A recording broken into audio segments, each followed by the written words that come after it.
موضوع درس في إثبات الرسالة وأنزل القرآن والرد على المشركين سورة الأنفال تفسير ابن كثير. الحمد لله رب العالمين والصلاة والسلام على أشرف الأنبياء وسيد المرسلين سيدنا محمد وعلى آله وأصحابه أجمعين. اللهم صل على سيدنا محمد وعلى آل سيدنا محمد كما صليت على إبراهيم وعلى آل إبراهيم في العالمين إنك حميد مجيد. أعوذ بالله من الشيطان الرجيم. بسم الله الرحمن الرحيم. وإذا تتلى عليهم آياتنا قالوا قد سمعنا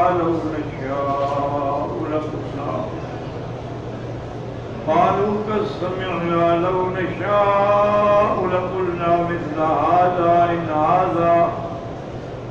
إن هذا إلا أساطير الأولين. وإذ قالوا اللهم إن كان هذا هو الحق من عندك فأمطر علينا حجارة من السماء أو ائتنا بعذاب أليم. وما كان الله ليعذبهم وأنت فيهم وما كان الله معذبهم وهم يستغفرون. قال المؤلف المفسر رحمه الله تعالى أدام النفع بعلومه وعلومكم في الدارين آمين إلى أن قال وكذلك قال الجهلة من الأم السالفة كما قال قوم شعيب فأسقط علينا كسفا من السماء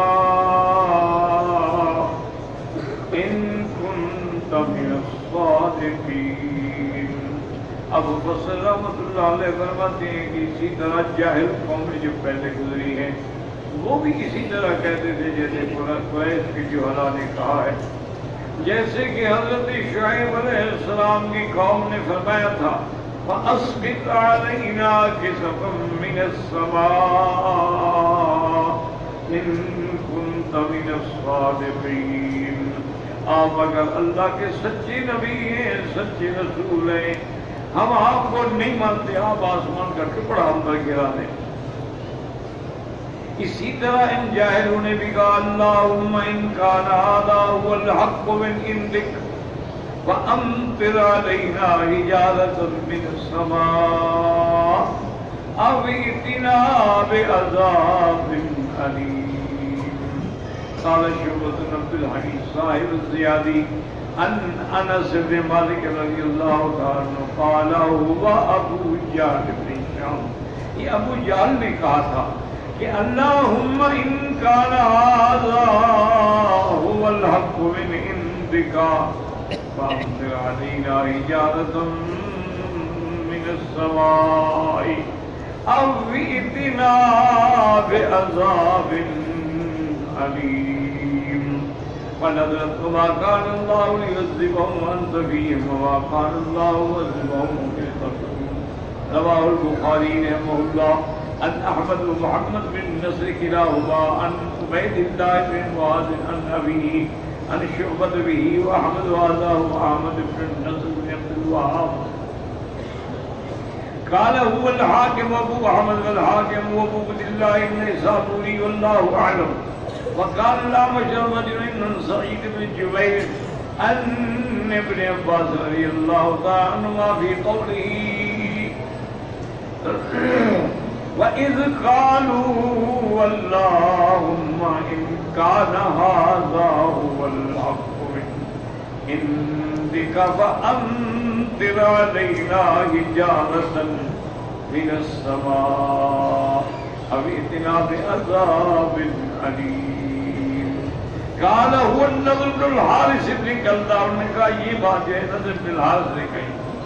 وانزل اللہ تعالی صار صائر بعذاب واقع للكافرين ليس له دافع وقضى طلب الجهاد واتى وسير برصدي انه النذر بن الحارث زاد وقال الله تعالى قال ربنا اجل لنا قطنا قبل يوم الحساب وقال ولقد جئتمونا فرادا كما خلقناكم اول مرة وكأن سأل سائل بعذاب واقع للكافرين ليس له دافع قال تعالى ولقد انزل الله في ابتداء 10 آيات من چند آیات نازل ہوئی.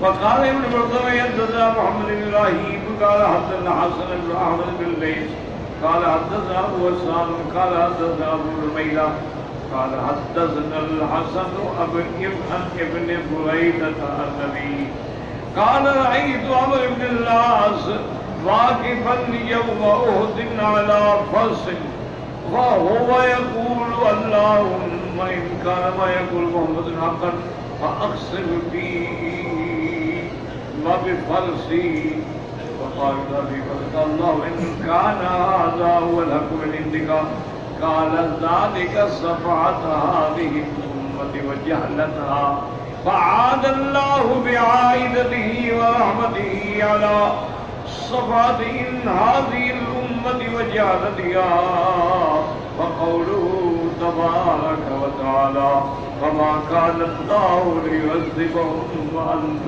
فيهم وما كان الله معذبهم وهم يستغفرون. اب سمجھیں ان آیات مبارکہ کو کہ کفار مکہ جب اللہ کا قرآن سنتے تو کہتے کہ یہ تو سابقہ قصے کہانیاں ان ھذا الا اساطیر الاولین،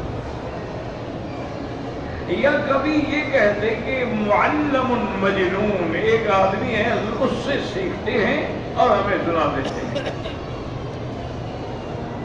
اسی طرح یہ کہتے کبھی کہ تملا علیہ بکرۃ واسیلہ صبح و شام اس سے سنتے ہیں، وہ ان کو یاد کراتا ہے، وہ آ کے ہمیں سنا دیتے ہیں، کہتے ہیں کہ اللہ نے قرآن اتارا. یہ کافروں کے اعتراضات. اب انتہا یہ ہوئی کہ ابو جہل نے بعض روایات میں نضر بن الحارث نے، اور اسی طرح بعض روایات میں آیا ہے کہ یوم احد والا جو دن تھا تو اس دن عمرو بن العاص جو ہے وہ اس نے یہ بات کہی کہ یا اللہ اگر اللہ کا نبی محمد مصطفیٰ سچا ہے تو مجھے اور میرے گھوڑے کو اسی زمین میں غرق کر.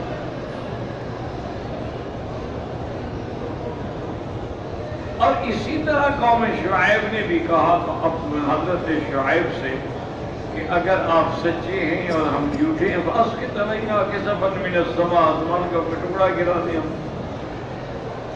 پہلی بات تو یہ سمجھیں کہ کیا وہ اتنے پاگل لوگ ایسے، حالانکہ وہ خدا کو ماننے والے تھے چاہے مکے کے مشرک بھی ہو. مکے کے مشرک جو ہیں خدا کو مشرک کا معنی ہی یہی ہوتا ہے کہ خدا کو بھی مانے اس کے ساتھ شریک بھی کرے. یہ لوگوں کو دھوکہ ہے، وہ سمجھتے ہیں جو خدا کو نہ مانے اس میں داہیہ ہے، مشرک تھوڑا ہے. مشرک کا معنی ہی یہی ہوتا ہے کہ اللہ کو مانے لیکن اس کی صفتوں میں شریک کرے. اس لیے اس کو مشرک کہا جاتا ہے کہ اللہ عالم الغیب ہے، وہ کہے کہ نہیں انبیاء بھی عالم الغیب ہیں، بزرگ بھی عالم الغیب ہیں. یہ شرک اللہ کی صفتوں میں شریک بنا. تو اس لیے مکے والے جو ہیں وہ تو مشرک تو ہیں، اس میں کوئی شبہ نہیں، لیکن یہ ماننا نہیں کہ وہ اللہ کو نہیں مانتے.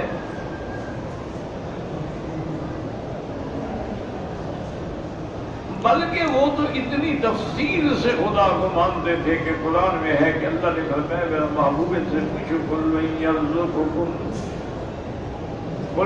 يرزقكم من السماء والارض، کون ہے جو تمہیں روزی دیتا ہے آسمان سے اور زمین سے؟ آسمان سے پانی برساتا ہے، زمین سے کھیتیاں اگاتا ہے۔ امن یملک السمع والابصار، یہ تمہاری قوت استماع، تمہاری قوت بصار کس نے دی؟ کون اس کا مالک ہے؟ تم ایک آنکھ بنا سکتے ہو دنیا میں؟ یعنی اب دیکھیں کہ میڈیکل کتنا ایڈوانس ہو گئی ہے، لیکن اب بھی کسی اور کی آنکھ کا کرنیاں لے کے تو ڈال دیتے ہیں، کبھی کامیاب ہوتا ہے کبھی ناکام ہوتا ہے، کوئی اپنی طرف سے تو نہیں بنا سکتے۔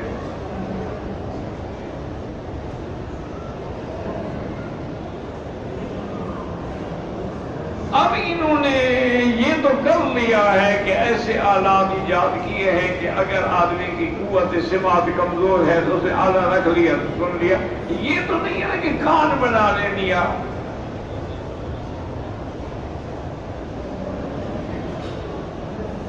امن یملک السمع والابصار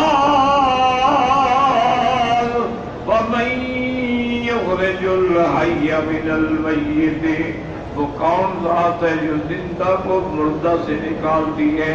انڈا مردہ ہے، اندر سے بچہ زندہ نکل رہا ہے۔ وَمَن يُخْرِجُ الْمَيِّتَ مِنَ الْحَيِّ، اور مردے کو زندہ سے، مرغی زندہ ہے لیکن انڈا مردہ ہے۔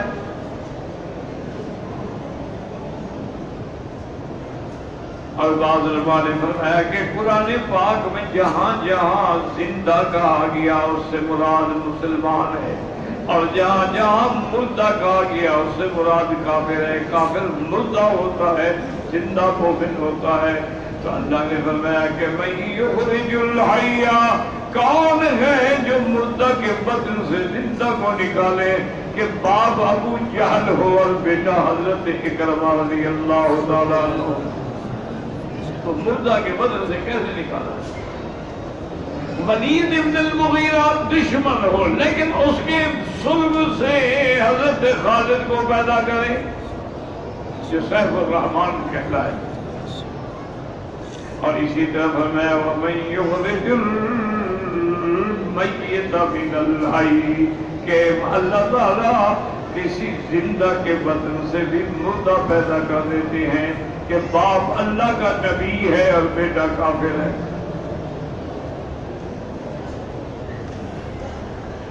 اور اس کے بعد وَمَن يُدَبِّرُ الْأَمْرَ، ساری کائنات کی تدبیر امر کون کرتا ہے؟ ان کافروں سے پوچھے تو مکے کے کافر کیا جواب دیتے تھے؟ فَسَيَقُولُونَ اللَّهُ، سب اللہ کا۔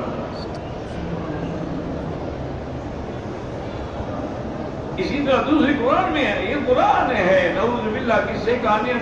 وَلَئِن سَأَلْتَهُم مَّنْ خَلَقَ السَّمَاوَاتِ وَالْأَرْضَ لَيَقُولُنَّ اللَّهُ، آپ ان سے پوچھیں گے زمین و آسمان کو کون پیدا کرتا ہے؟ سب کہتے ہیں کہ اللہ پیدا کرتا ہے۔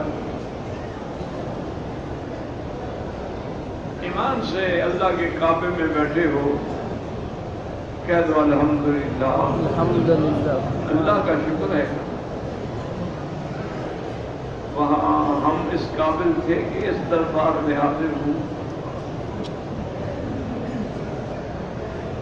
ہمارے اعمال، ہمارے افعال، ہماری زندگی کے لمحات جس بے حیائی میں، نافرمانی میں، گناہوں میں گزرے ہیں، اس کے بعد ہم اس قابل ہیں کہ مالک کی دربار میں ہیں۔ یہ تو اس کا کرم ہے۔ حضرت تھانوی سہارنپوری رحمۃ اللہ علیہ بیٹھے تھے کعبۃ اللہ کے سائے میں، اور بار بار یہ گنگنا رہے تھے، کہاں ہم اور کہاں یہ نکالتے گل، نسیم صبح تیری مہربانی، ہم کہاں اور یہ خوشبوئیں کہاں؟ یہ تو ہوا کی مہربانی ہے، یہ اٹھا کے لے آئی خوشبو۔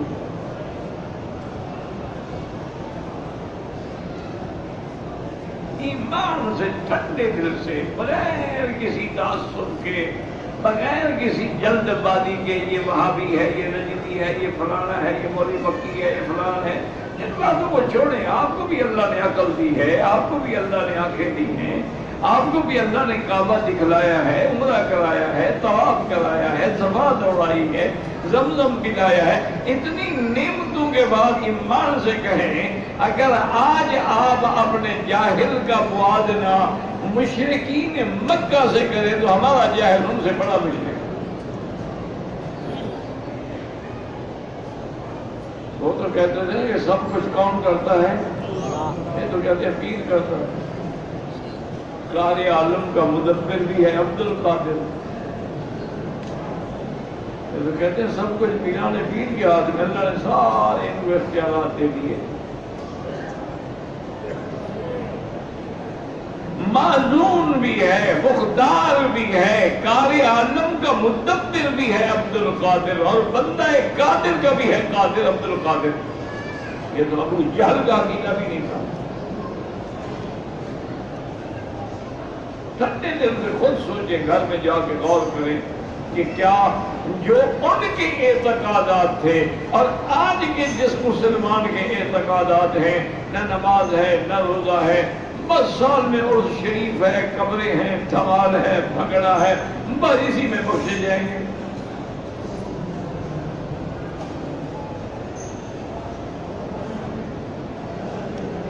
کوئی 22 رجب کے کوڑے بنا رہا ہے کوئی 11ویں بنا رہا ہے.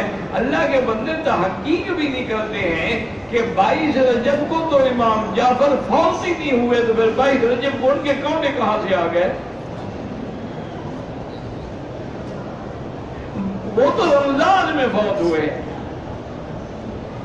یہ 22 رجب کے جو کونڈے ہیں نا یہ بغض معاویہ ہے کہ حضرت امیر معاویہ رضی اللہ تعالیٰ 22 رجب کو شہید ہوئے تھے. یہ ان کی موت میں خوشی مناتے ہیں.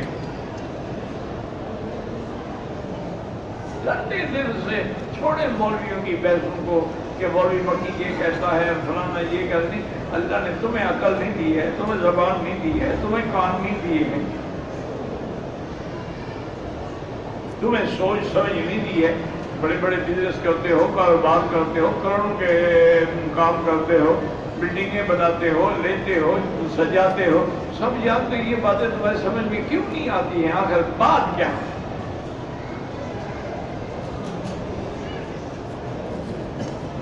ایک کھلی ہوئی بات ہے بالکل واضح بات ہے. ساری دنیا کے آپ مولویوں کو اکٹھا کر لیں ایک صحابی نہیں دکھلا سکیں گے جس نے حضور پاک کی مزار مبارک پہ آپ کی وفات کے بعد سجدہ کیا ہو.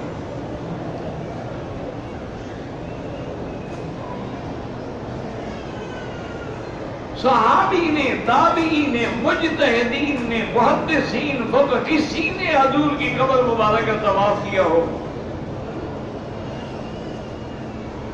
پھر یہ کیا ہے کہ ہم قبروں پہ طواف بھی کر رہے ہیں قبروں پہ سجدے بھی کر رہے ہیں قبروں پہ چڑھاوے بھی چڑھا رہے ہیں قبروں پہ آگے مرشد کے نام پر ذبیحے بھی کر رہے ہیں مٹھائیاں بھی تقسیم کر رہے ہیں. انا للہ و انا الیہ راجعون. یہ کہاں سے آخر آپ دین لے آئے ہیں؟ کہیں چنے تقسیم ہو رہے ہیں تو حضرت میں دال ڈالی جا رہی ہے ماں باپ کی قبروں پر. خود مرغیاں کھاتا ہے بدبخت ماں باپ کے لیے دال. یہ بھی دین ہے؟ خود سوچو چھوڑو مولویوں کو. میں تو ہمیشہ کہتا ہوں میں والے اور حاجی جو آتے ہو نا خدا کے لیے 24 گھنٹے میں جب موقع ملے تنہائی میں جب کوئی اللہ کے سوا دیکھنے والا نہ ہو 2 رکعت نماز اسی نیت سے پڑھو گے یا اللہ ہمیں صحیح عقیدہ نصیب فرما جیسے تو نے ہمیں کعبہ نصیب فرمایا ہے.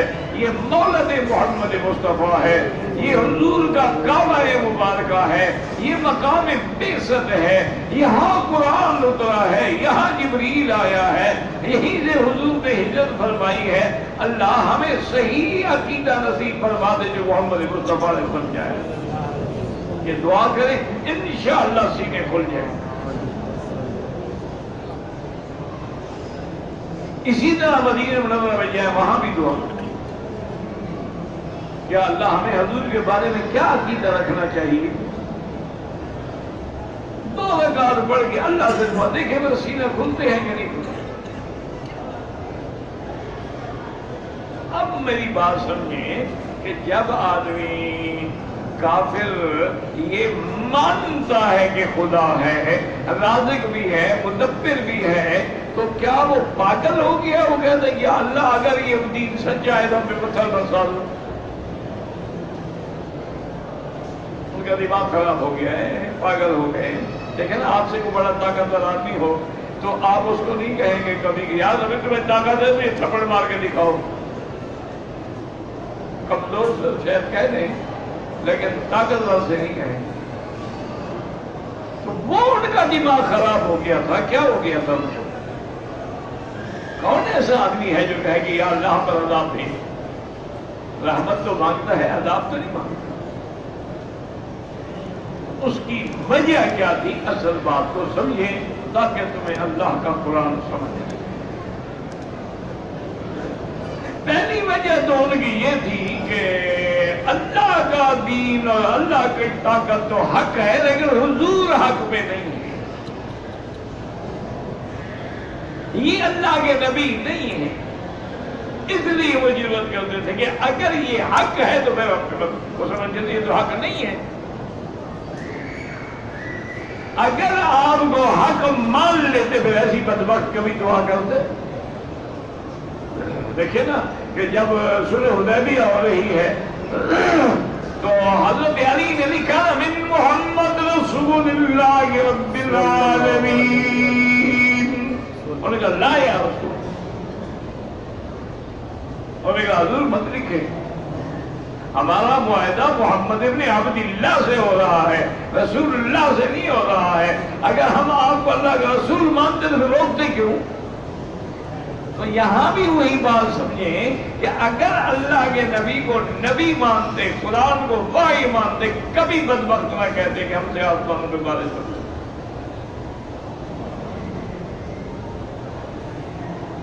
وہ سمجھتے تھے کہ یہ حق نہیں ہے، قرآن اللہ کی کتاب نہیں ہے، یہ وحی نہیں ہے، یہ تو حضور نے یا تو خود گھڑا ہے یا پھر سابقہ کتابوں کی کہانیاں یاد کر کے رکھ لی ہیں.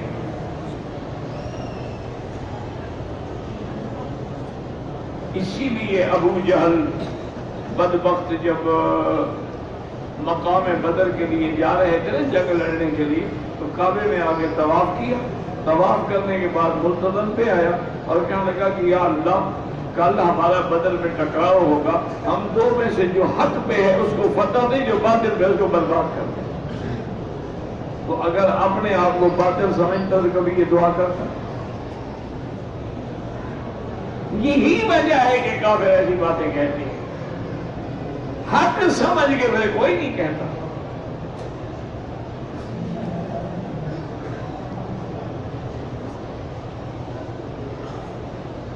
اچھا اب چونکہ عذاب کی باتیں ہو رہی ہیں، بھی قیامت آئے گی آئے گی آئے گی، اور قرآن کہتا ہے قیامت قریب ہے.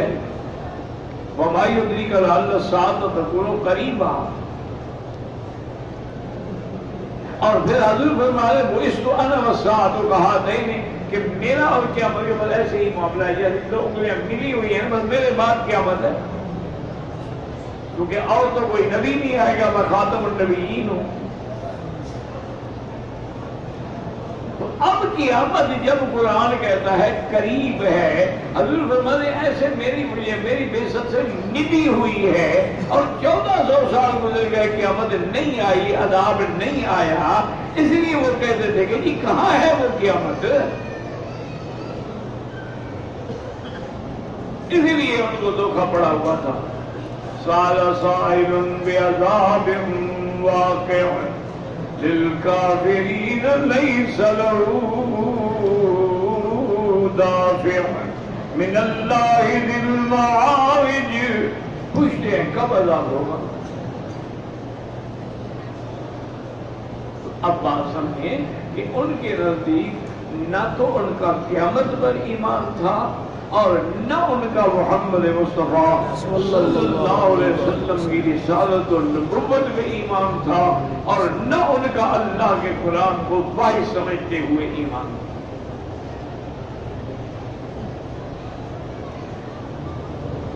لیکن دیکھیں کہ اللہ نے پھر جواب کیا عطا فرمایا کہ عذاب کیوں نہیں آیا۔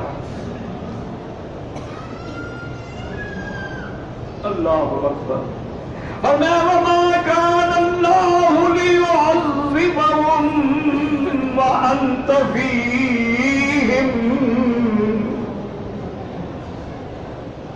میرا مدنی میں ان کو کیسے عذاب کروں، آپ بھی تو موجود ہیں۔ تیرے مدنی کا وجود سراپا صرف رحمت نہیں بلکہ عذاب ڈالنے والا۔ اسی لیے علماء لکھتے ہیں کہ جہاں کوئی عالم ہوتا ہے وہاں بستیوں پر عذاب ٹل جاتا ہے، کیونکہ وہ بھی تو نبی کا وارث ہے۔ اسی طرح حدیثوں میں آتا ہے کہ آدمی اپنے گھر میں جب سورۃ فاتحہ اور آیت الکرسی پڑھ کے رات کو حصار کرتا ہے تو اس کے ساتھ والے گھر جو ہیں وہ بھی بچ جاتے ہیں عذاب سے۔ اور یہ تو صحیح حدیث ہے نا کہ لا تقوم الساعة حتى لم تقل في اللفظ اللہ اللہ اللہ۔ قیامت قائم نہیں ہوگی جب تک ایک بندہ بھی زمین میں اللہ اللہ کر رہا ہے۔ مسلمانوں اللہ والوں کی قدر کرو۔ یہ جو اللہ اللہ کر رہے ہیں تو ہم بچے ہوئے ہیں، یہ جو ذکر کر رہے ہیں نا ان کی برکات سے ہم بھی بچے ہوئے۔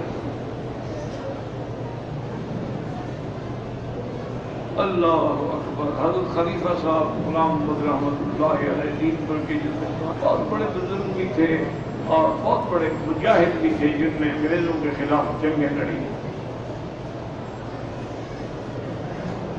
تو ان کی عادت مبارک تھی کہ وہ کبھی کبھی ساتھیوں کے ساتھ چل پڑتے ایسے دیہاتوں میں سڑکوں پہ جنگلوں میں، اور لا الہ الا اللہ لا الہ الا اللہ اور اللہ کے بڑے مزے جو آئے سوچا۔ سب لوگوں نے کہا کیا کہا بھائی جس کے پاس گاجریں ہوتی ہیں وہ گاجریں بیچتا ہے، آم والا آم بیچتا ہے، میرے پاس اللہ کا نام ہے میں وہی بیچ رہا ہوں، کوئی تو آئے سیکھ لے۔ جو جس کے پاس ہوگا وہی اعلان کرے گا نا۔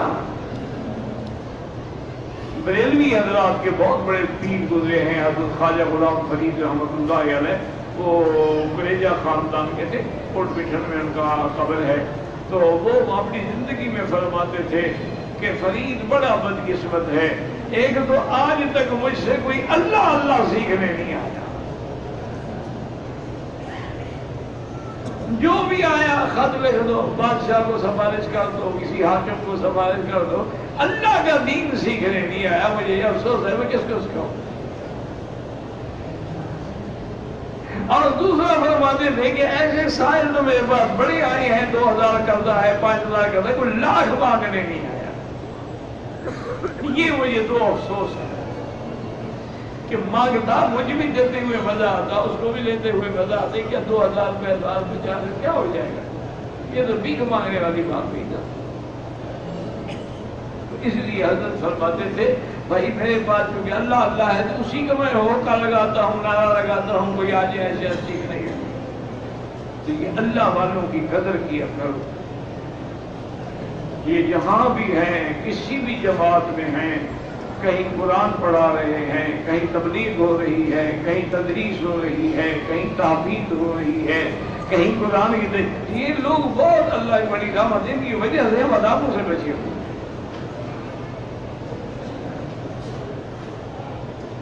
اب ذرا اس آیت کو اچھی طرح سمجھیں۔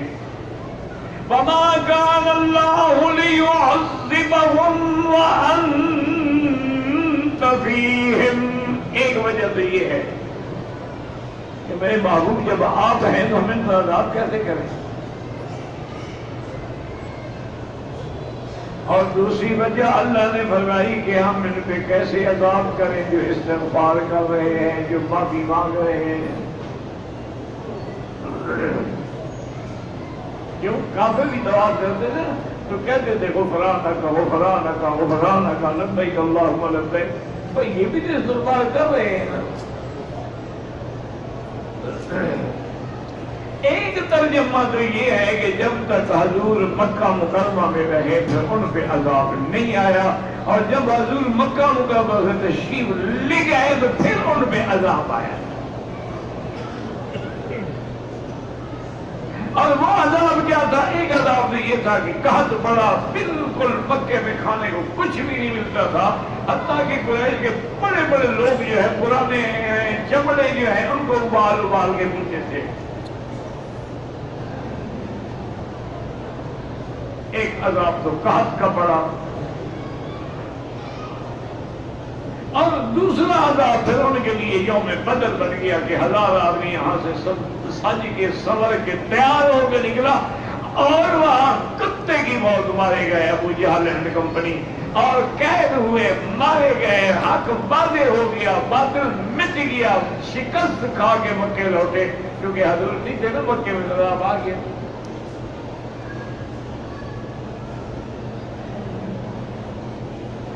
ایک آیت کا ترجمہ یہ ہے، ایک یاد رکھو، ایک آیت کا ترجمہ بعض اولیاء اللہ اور علماء نے یہ کیا ہے کہ میرے مدنی کی وجہ سے پوری امت میں قیامت تک وہ عذاب نہیں آئے گا جو پہلی امتوں پہ آیا ہے۔ پہلی امتوں پہ عذاب آیا نا، خسف کا زمین میں دھس گئے، پہلی امتوں پہ عذاب آیا نا، مسخ کا کے چہرے بدل گئے، بندر بن گئے، یہ عذاب حضور کی امت میں نہیں آئیں گے، کیونکہ ہم نبی ہیں، آپ جو ان کے اندر نبی ہیں، تو پوری امت کی امت تک ان عذابوں سے بچ گئی۔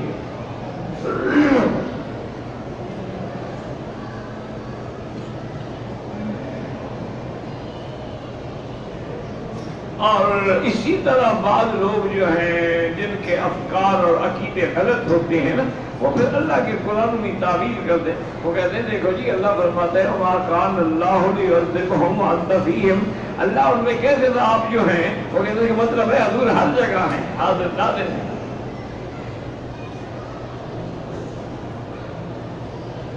لیکن ہر آدمی اپنے مذہب کے مطابق باتیں تو بناتا ہے،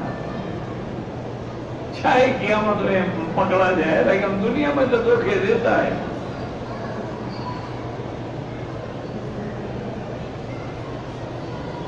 لیکن بات سمجھو کہ یہ حکم کی مثلاً آپ ہیں تو آپ کے بدر والے دن حضور تھے کہ نہیں تھے، پھر عذاب کیسے آ گیا؟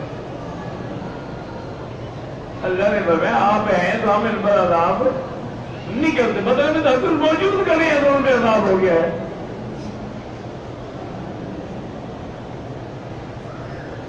اس لیے اس بدر میں ہونے کا مکے میں ہونے کی بات ہے، مکے میں میرا مدنی مظلوم ہے، دائی ہے، مبشر ہے، نذیر ہے، سراج منیر ہے، بدر میں تو جنگ بھی آئے ہوئے، آج جو حق اور باطل کو واضح کرنا ہے اللہ نے، آنے کا فرق ہے۔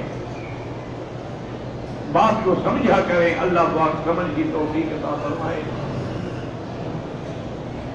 اور اسی طرح وما کان اللہ معذبہم وہم یستغفرون، وہ تو کافر بعد میں بھی استغفار کرے، مقصد یہ ہوتا ہے کہ کبھی ایک خاص واقعے کے بارے میں اشارہ ہو۔